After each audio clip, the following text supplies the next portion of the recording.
Good evening and welcome to it. Welcome to it. This is Chess and Wine. My name is Eddie who back with some updates after round 8 of the Olympiads. We've got our head coach of South Africa, Chess South Africa, Mr. Ruben Salimu, with the updates and obviously with a bit of information of what are the requirements for the titles. We are hoping, obviously, we're hopeful that some of our players will come back with titles, especially the ones without, especially in the ladies' side, because we've got like 3 ladies without titles, and obviously on the men's side. We want to know how many of them are actually playing for IM norms and GM norms. Do we still have chances or not? Well, let's find out. Coach Ruben Salimu, over to you, sir. Hello and welcome to the 8th round Olympic update. We played the Philippines in the men's sections.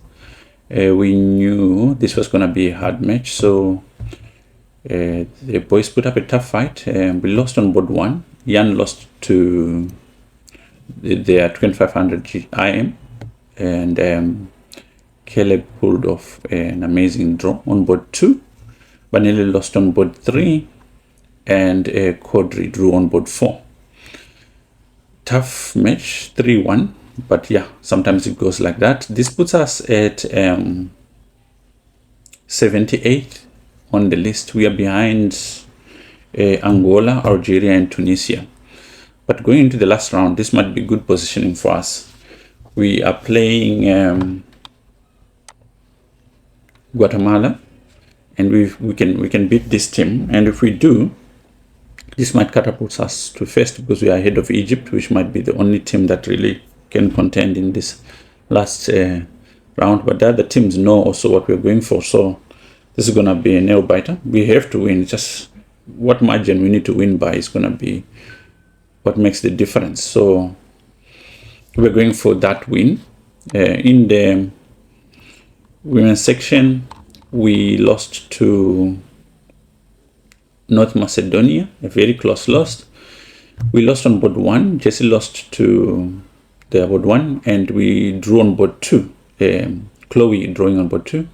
And then Robin lost on board 3, and Hayle won on board 4. So we lost 1.5 to 2.5. This places us on 106th on the list. We are behind 4 African countries, which is going to be a tough one, but we have to go for a win in our last game against Malta.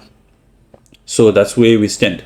So as you go to the end of this tournament, one of the things that you obviously start looking at is who's qualifying for what title. Now, these WFM titles and these CM titles that we could go for. Of course, there's some I think norms for GMs, but none of our players currently qualifies for that. The lower titles, the ones that we would qualify for, most of our players already have them, but the requirements for those is depending on which title we are going for. I think I put them down here. Let's see. We have to go for 50%, I think, for the CM title of the score. You have to play a minimum of 7 games and 9 games.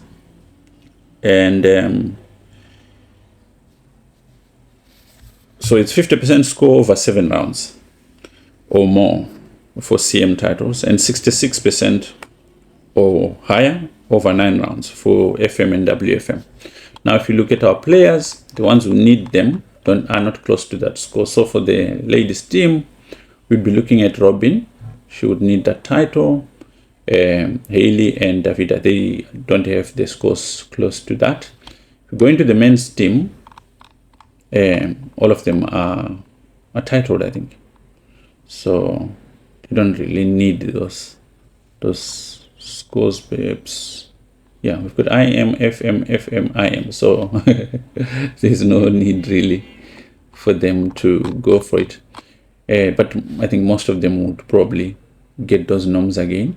If they score one or already, Caleb has reached that requirement, but he doesn't really need that score. So going to the last round, what we're really playing for is we're going for first place as an African team. and all the glory we can get, all the rating points. And so far this team has performed quite admirably, and a very good example of the expectation we want. And once we really start firing on all engines, I think we could really dominate these kind of events. Thank you. I will see you on a roundup of the whole event and a summary. Bye.